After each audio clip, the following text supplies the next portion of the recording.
Feels good. We're starting 4 minutes ago. Roll up, roll up, roll up. Sunday morning has begun. We're here in the Cookbook Theatre, and we're about to introduce the fabulous Caitlin Ruth. Woo! Anyone love a good pickle? We do. Yeah. If only that was even possible. I know. We were saying, I was driving Graham and Duncan here, it's like, maybe next year should be 11. Yeah.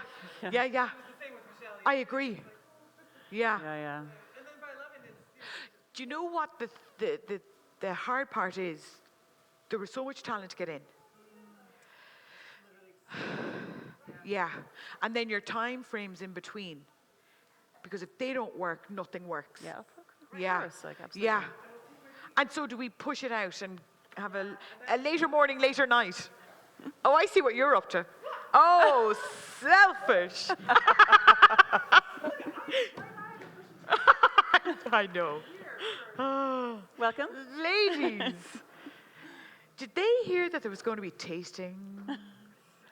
Oh, I love the eyes. Did you see? Yeah, happiness. Happiness in food. Do you guys like pickles? Do you like pickles? Good. That's the right answer. Just nod and say, yeah, I love pickles. Even at this hour. I like pickles all the time. Yeah.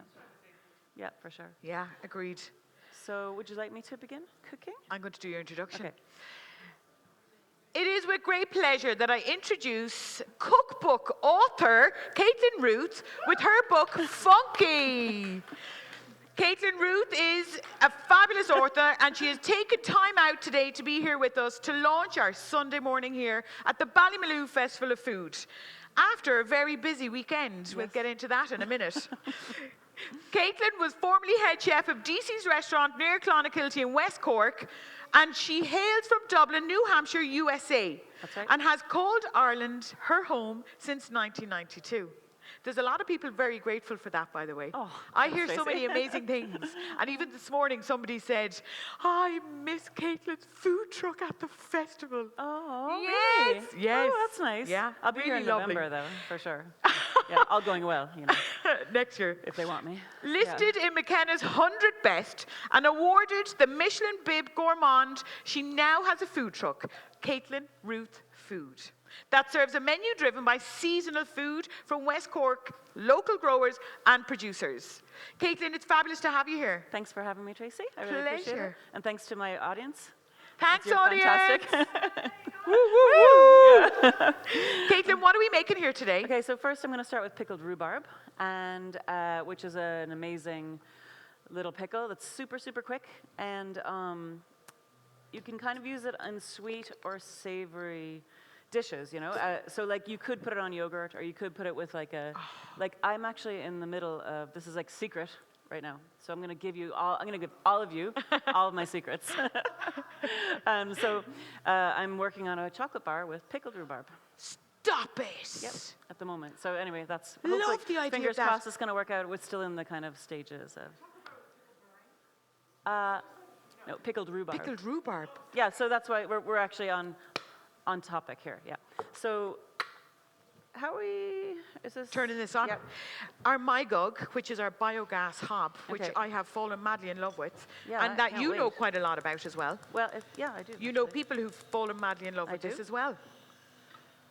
Yep, one of my best friends uses this at home. Nice. So up until then, it had been kind of in more of a commercial Yes. situation, but like home, it's working great for her. She has a load of like compost, and it's making her gas Yeah. for her cooker. Yeah. Incredible, like. Sustainability, full Yeah. circle. So Stunning. the reason I have started to put the brine on before the pickle is because it's so super quick. Yeah. And so what I usually do for a quick pickle like this is I get the brine bubbling, Yeah. and then I sort out what I'm going to put in my jar. Love it. Right, okay, so we're going to go for 2 strips of orange peel. So layering up flavor in there is important. Exactly. Yeah. Exactly. And I'm just going to toast the orange a little bit there just for the Oh, crack. lovely, because there's Yeah. nothing in the pan. Right. Oh, very nice. And then just, you know what it does? It just gives it kind of like a little tiny bit Releasing of it even more. You can smell it. Yeah. Oh my God, you can. And Yeah. then we're going 450. I've got white vinegar here because I'm not using wine vinegar because I'm allergic to grapes and wine. Interesting. I know. So at home, use either.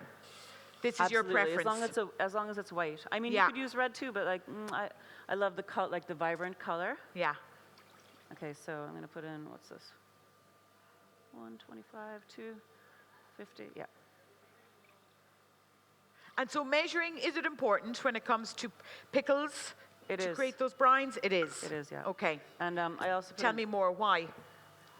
Well, because what you want is the correct ratio of water to vinegar, you know? So Okay. that's kind of what we're after. So if you The have the intensity. book in front of you, you put, it's usually around about 2/3 vinegar to 1/3 water, but not for every recipe, so it's important to check. Yep. So it's important to have the book to hand, Yeah. Caitlin, is what you're saying.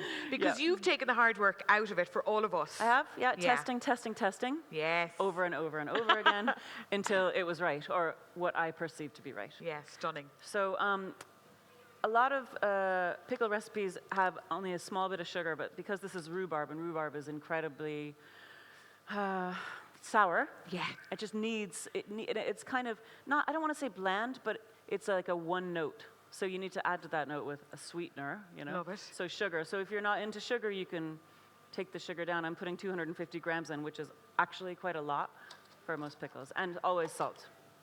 So personal preference can come into play. Make a couple of pickles, Yeah. become familiar with it yourself, and then understanding what it is that you like and want out of a pickle. So pulling back a little on that sugar. That's true, but I mean, I would say that if you're avoiding salt, I wouldn't, don't even make the pickle. Don't pickle. You need salt. Yeah. You know? Yeah. It's not that much salt. You're only using a bit. You're not eating a bowl of pickle. Yeah. So while some of the pickles kind of sound a bit heavy on the salt, it's all right. Yeah. So okay. we have our vinegar, our water. We released that beautiful citrus flavor from the orange peel, our salt, and so we're just bringing that up to a simmer. And I'm just, bring it to the boil. Boil. And then we're going to throw it over our jar of Thinly pickles. sliced rhubarb. Thinly sliced rhubarb. And I'm going to throw in 5 allspice berries. Again, totally optional if you're not into allspice, but I find it's a good complement for the rhubarb. So Lovely. I'm going to demonstrate how to chop this rhubarb. Super thin is how I like it. And everybody knows that rhubarb, you can't eat the leaves or the kind of bottomy bit because they have high levels of oxalic acid, and that's, well, poisonous. Yeah, kind of in a cumulative way. So like you don't want to, like if you accidentally eat some, but I wouldn't, the whole food waste thing where like use every part, do not use that part. And don't give it to your pigs either, or either, if Keep you're it out lucky of enough. circulation. Yeah. End of. So I'm going like 1 millimeter here because I love a really thin pickle, which is, personal preference. But be aware that if you have a thicker slice, it'll take longer to pickle. So like you could literally eat this later on when it's cool, or the next day it's even better. But if you've got a thicker pickle, it's going to have to be a couple days in the fridge before you use it.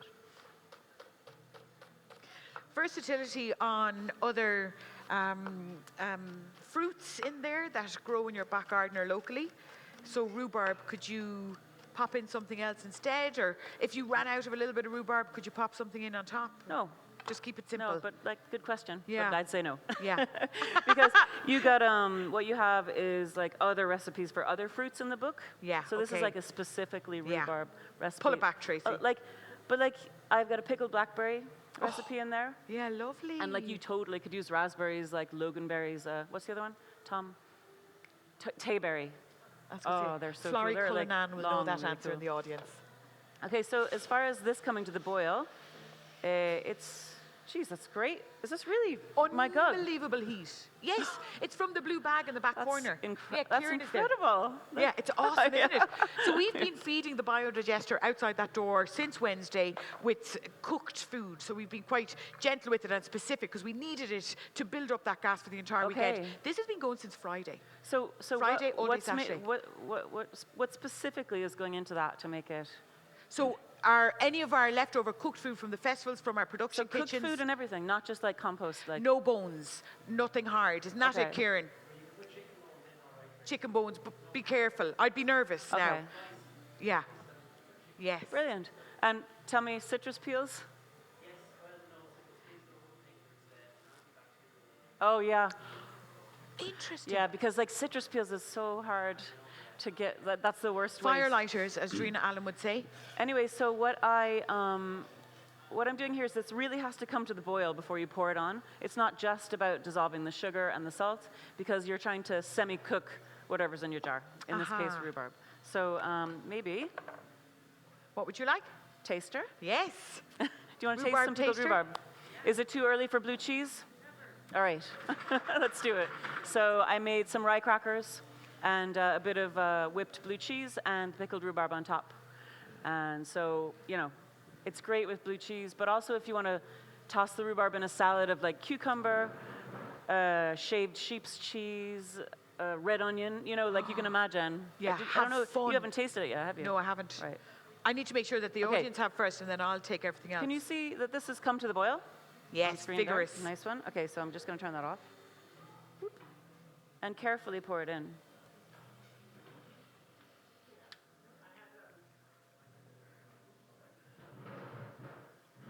So I've got too much brine here for whatever reason. Maybe I was a bit woohoo when I was pouring it in, but know that you can always use this for vinaigrette. Oh, Yeah. lovely. So Yeah, just the whack it flavours into in a there. little container and stick it in your fridge. Over your green Yeah. salad. Yeah, exactly. Beautiful. With a bit of olive oil or whatever. Do you want me to take that away?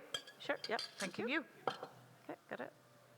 And so all you got to do then is push it down a little bit. Can I pop that there? Put the Van? cover on while it's still hot. And then Hot, hot, hot. when it comes to room temperature, stick it in the fridge and eat it the next day. And it's like, what do you reckon? Like, yeah, it's cool, isn't it? It's like, woo!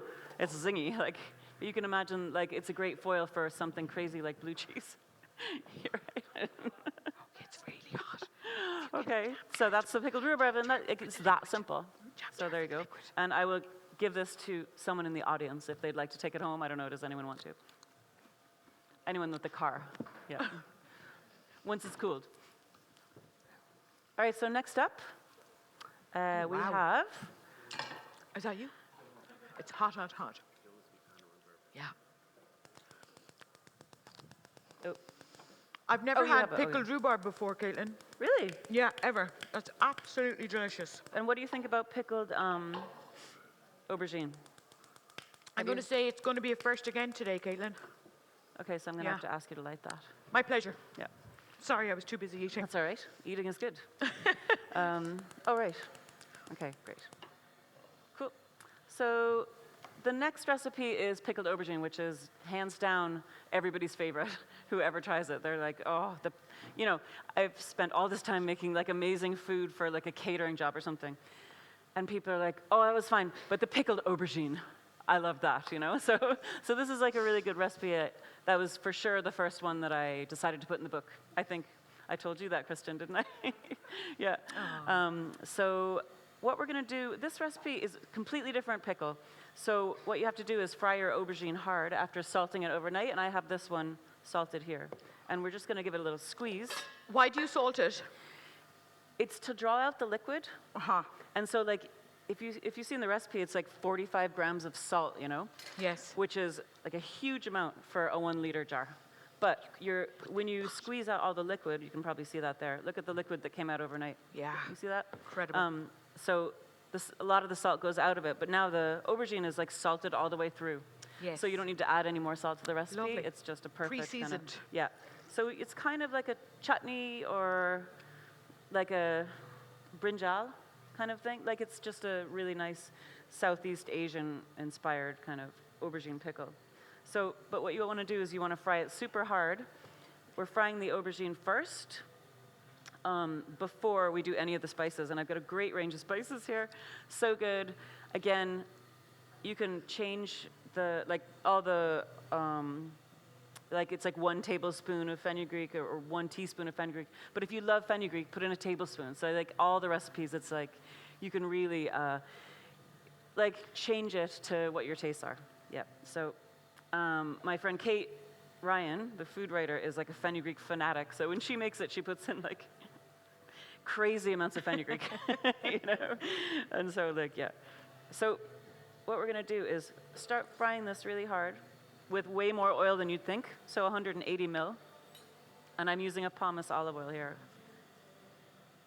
So it's like, you're looking like you're nearly shallow frying the aubergine. But it's an oily pickle, like a lot of Southeast Asian pickles. Can you bring us on a bit of a culinary journey Oh, sure. to I'll where try. you've been? Yeah, and how did we get here? How did we get here with this fabulous book? How do we get here with the Yeah, fabulous book? what brought you here? So through your journey of food, where did well- you start? I started, well, in America. Yeah. I'm obviously American. You can tell by the accent, probably. But I'm just going to throw this in here.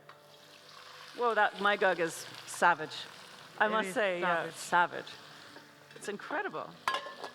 It's hard to believe. You know, you'd think that you'd be like, you know, but it's amazing. And that's not even up full. So anyway, what you want is it up full. And we're just going to let that kind of, you're after like a nice char. And it's going to start sticking to the pan as well. That's good. It's all flavor. So you can more or less walk away from that. You're talking like 8 to 10 minutes of hard fry while you get the rest of your stuff done here. So, I don't know, do you have a hand blender? Does anybody have a hand blender with one of these bad boys? Yeah. So, this is like my favorite. Like even in the restaurant, we used to use these all the time for like nuts or like a little thing like this. So, what we're doing is putting 60 grams of ginger sliced, and always slice ginger across the grain because it's got the like, celery type threads going through it. So, Great we're tip. trying to make them smaller. And so, 60 grams, small bit of rhubarb there. Yeah. 60 grams of ginger, 60 grams of garlic, which I have pre-peeled here. And we're going to blend that. But like you can imagine, you know when you do the blending like with a dry thing like that, it all kind of comes like it doesn't make a great paste. So what I usually do is just put in some of my vinegar, half of the amount of vinegar that we're using, which is 80. So I'm guessing that much. And that's just going to help to make a smoother paste.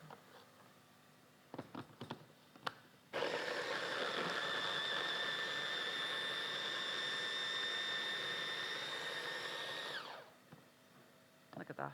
So perfect, nice and smooth. And it smells unreal. And then, so I'm just going to have my list here. I always check now. Since I've made the recipes in the book, I no longer like just wing it like I used to. So yeah, so it's really handy actually. I'm just gonna go over here and just give a little stir. You can see it's, yeah. Can I keep an eye on that for you? I mean, is that helpful? Yeah, but it's. You're chill. Yeah, what you want is it to stick. Okay. Yeah, so that's the kind We'll of encourage. unusual. So let's see. I'll take one of these here. Yeah. Thank you. So what I tend to do is I mix all of my spices together first before I grind them. So a tablespoon of cumin, tablespoon of black mustard seed or brown mustard, 1 teaspoon of fenugreek or more if you're into it. And it's the same with the chili flakes. I'd said like, you can use fresh chilies too, but I said like a teaspoon, but I love a spicy one, so I'm just gonna put a little bit more in. 2 teaspoons of turmeric. And so if you see it there, can you see it? Yeah. They're lovely whole spices and they look super in the pickle when it's done. But what I always do is take out some because I want some whole spices and some ground spices for texture, you know, so it's like Lovely. flavor versus texture. You don't want all your spices to be whole because you want it to really permeate the aubergine. Lovely. So, yeah. So Great I'm just tip. gonna, yeah. So we have that. So I leave about a tablespoon or so of the whole. And the rest.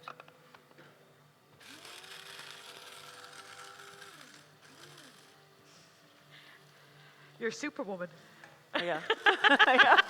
I love it. This is like a window into my world. At work, I'm like, oh. You have a food truck. Yeah. Can you, when there is a second, because I know we're going through a hell of a lot, we need to No, no, discuss how like, fabulous wait. that is, because the joy that you bring to your customer base is Yeah. phenomenal. Oh, thank you. Yeah. Thank you so much. Yeah. You know, I love pickles. Yeah. I really, like, honest to God, love pickles. Oh, What? Oh, yeah. I think you can still see there. Yeah, Main screen. yeah it's getting there. I'll give you a blow by blow. Put the books down. Would you want to taste them? Do you want to taste the aubergine pickle now? Ivan, back. It's okay. Our screen went down. Sorry, Pet. That's It's all right. just back. Will Shall we taste again? Let's taste it while we're waiting. Would you mind coming around again? This is incredible. Steal one. It's so good, isn't it? So how long does it take to build up a like a bag of gas for home? Okay. Okay. Smell it. Smell.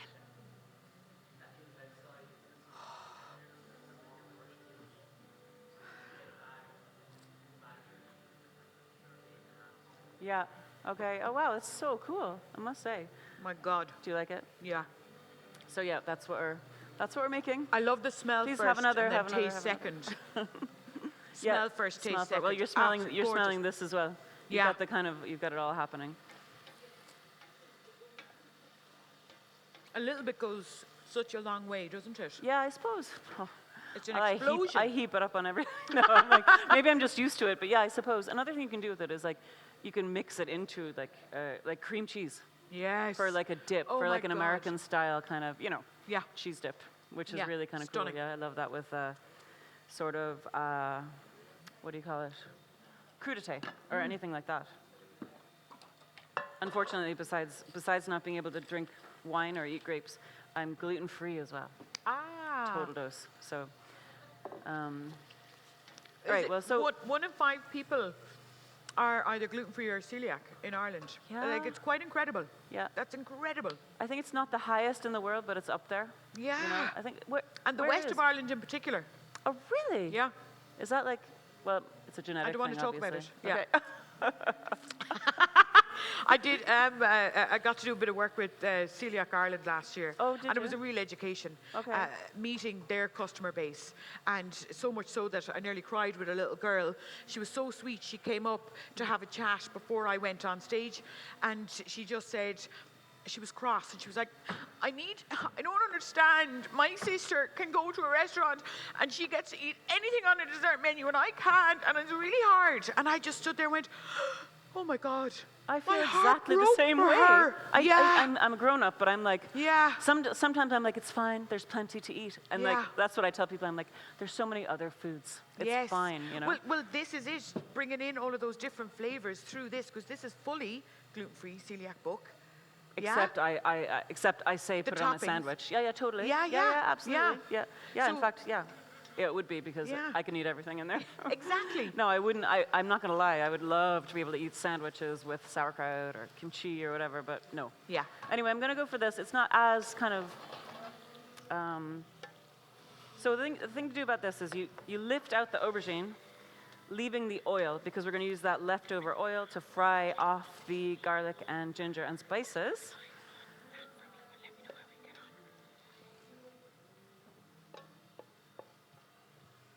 Which is a great technique. I suppose it does make it a kind of a brinjal, doesn't it? Because like that's an oily kind of pickle, isn't it? I'm not really sure. I'm no expert, but like I'm only an expert on this recipe. So even if there's a couple bits left over, it's fine. Heat goes back up, and then I'll just grab my. Boop. Thank you. Okay, so frying off the garlic and ginger.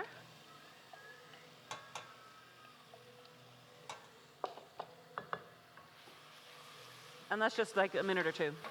Just kind of get the raw off of it. So, like 1 minute.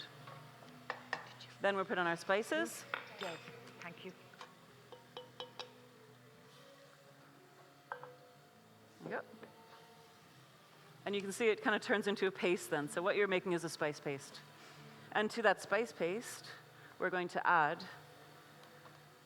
vinegar. How much? 160. So 160.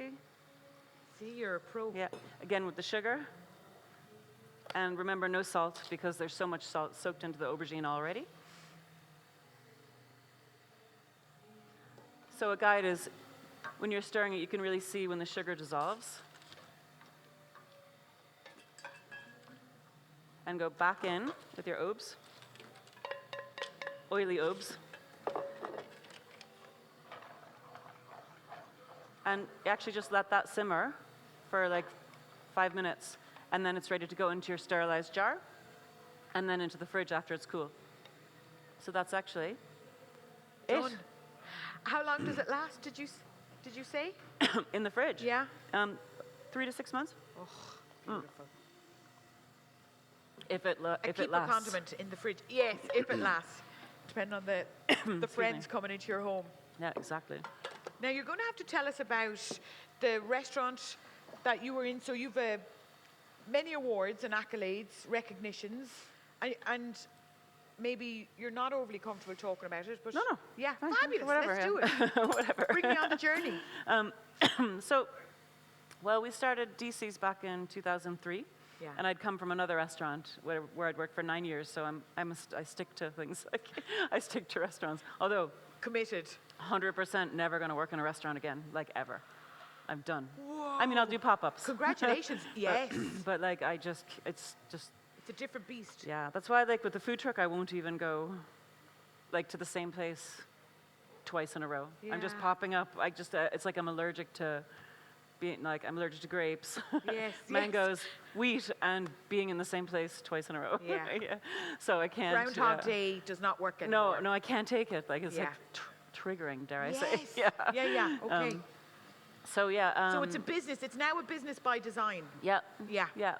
So, I'm kind of coasting to a stop, really, because I'm 54, and I've been working like full time since I was 14 in kitchens. So Yeah. I'm just like, that's actually long enough.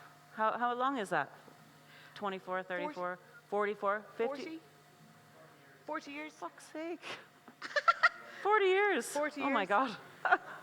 I should, where's my, pension or something? Is there, should I have done something? Should I have paid into something or? Yes. I know. I don't know. But so, oh my God, see, look at that. So, a tip here, which I didn't put in the cookbook, but I wish I did, is that when you have cooked down your aubergine and it's starting to look a little bit dry, Yeah. water is really great for just making it a little bit more, because as it cools down, it's going to thicken even further. To soak that up. So just to kind of loosen it up a small bit, if you, like I did, walked away and forgot about it, do you know? So just a little bit of water, and so you've got a really nice, oh my God, that looks so good. Woo. Okay, so I'm going to pop that into this, Do you want me to pour this that out for you? sterilized jar. Yeah. And so the love of food Yeah. and a business by design yeah, looks like a food truck that pops up in random places because it feeds your soul, exactly. and then catering. Yeah, I'm doing a bit of catering, just, parties for people that I like. Yes, again, I like making those decisions based Yeah. on personality profiles. Yeah, as in, do they align? Are they good people? Happy hearts? Yeah. And then I'm going to ask you, and I'm going to force it out of you. Tell me about the consultancy piece for the last 2 years. It's just I've been doing, when restaurants want menu help, Yeah. I've been doing that because I'm really, I hate to say passionate, but I am passionate about using what's in season and what's, local and what's at the moment, and some chefs struggle with that. So the owner will bring me in to make monthly lists with them, and they'll be like, oh, I've got so much courgettes, what am I going to do with that?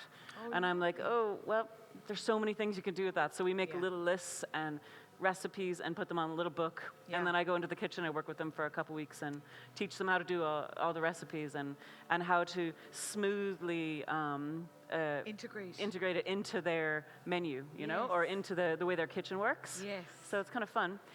Some chefs are like, a little bit, It's a new way. Some chefs are happy to have me, and some chefs are like, Yeah. who is this in my space that the owner has hired? Yeah. But you just have to just say I don't, do what you want. Yeah. I'm just here to show you the things, then I'm gone. Yes. So then they're okay. Like so. You can't win them all. I think No. that's an interesting one, but Yeah. you'll definitely win most of them. Yeah. Yeah, which is, the balance is always great. And to think then that you're that solution-focused piece, because I've worked in kitchens, you've worked in kitchens, you know that there is no time. That creative spark can be dulled over time. Oh my God, well, when you've no because time. doesn't Yeah. exist. Yeah. And for you to be all things to all people is desperately overwhelming as you stack. Yeah, so I see the it's value, great coming in value to of be able you. to come in and be Yeah. creative when you don't have to worry about hassle. And energetic.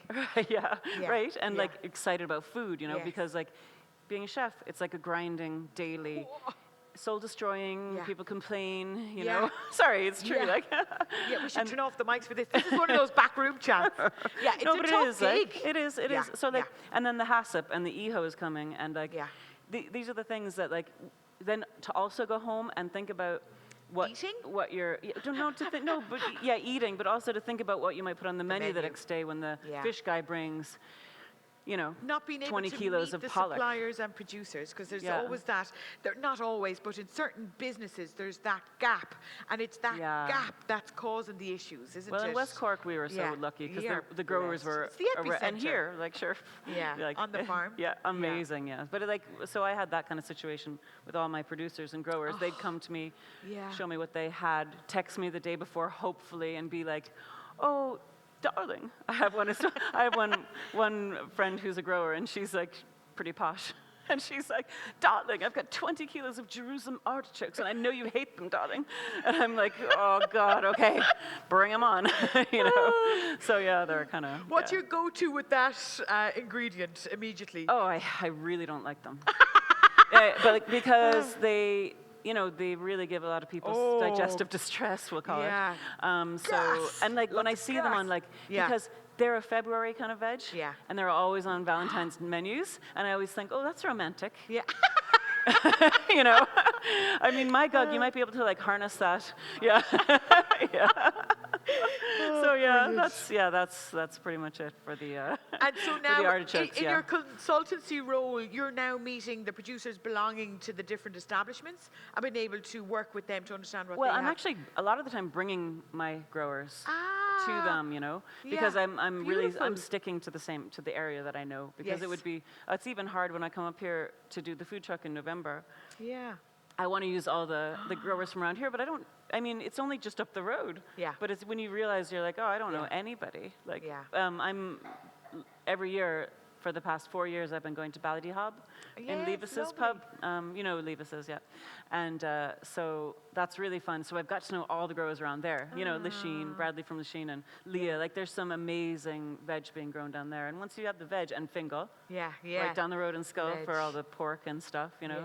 and the knives. Fingal, Fingal, Who you're not here, was but part of a pop-up on Friday night yeah, that was so I successful saw. and fun. That's amazing. Yeah. Yeah.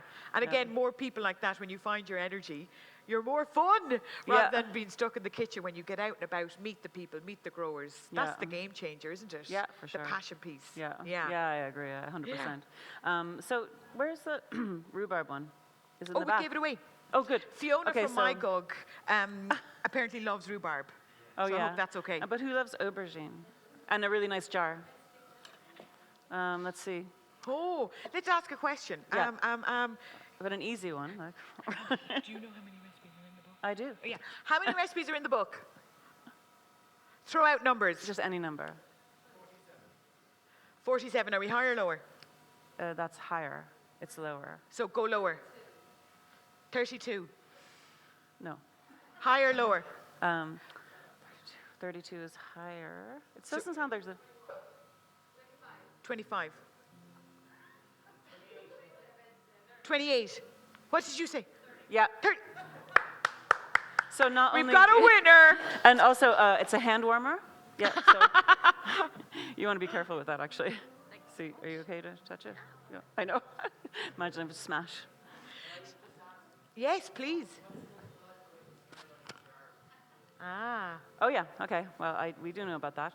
So if you're lucky enough to have a dishwasher, like a normal domestic one, you can run it on the nice night hot cycle, do a bunch of jars maybe at once, and without any detergent in it. So just make sure you've washed it properly, like with soap and water in your sink. Whack it into the dishwasher, and then put it on the long hot cycle. But if you don't, what I do, because I don't have a home dishwasher, is I wash them with like soapy hot water, rinse them, and then I put them on a low oven, like we're talking 130 or like until they're dry. And then the lids, I don't put the lids in the oven. The lids, like for this, I just whack it into a bowl and pour boiling water from the kettle onto it and just let it cool. And then I take it out carefully. And you're not drying anything with the towel. That's the thing, because your towels for sure are covered in whatever. Like even clean ones, like they're just not always clean. So yeah, so that's what I do. And you can also dip them into boiling water. Do you have a dishwasher? Yeah. So it's the easy way, like, you know. Where can we find you? So you pop up in random places. How do we Instagram. stalk you? Yeah. Instagram, so Caitlin Ruth Food on Instagram, and I'll always, like maybe 3 to 5 days ahead of a food truck pop-up, I'll put on Instagram and put up the menu, and there'll be a website to pre-order food, so you can just show up at your allotted time and take the food that you've already paid for. Win-win. No queue, no nothing, because we used to have queue problems, the stress of looking out and seeing massive queue. So this is actually To quite value nice. time. To value time. To look out and eat only see well. a few people, I'm like, oh, it's great. Because it's not like a big queue. I love it. Yeah, so that's, yeah. Book signings, you'll pop in next door. Yeah, Anyone sure, wants yeah. a book, you'll Yeah, pop your name absolutely. on it for them, which would be absolutely beautiful. Yeah, I'd love to. Caitlin, I want to say a big thank you for Thank you coming too. here this morning, because I know you put us first over many, many things this weekend, and you were so, so busy. Thanks, So Tracie. thank you so, so much for Thanks your a million. time and your knowledge and your gifts. A pleasure. Yeah, okay. Thanks, guys. Oh. And thanks to everyone for coming, all of you. And I really appreciate it. It was fun. Yeah. And it smells good in here now. It does. It Yeah. smells really good. Do you know what I'm going to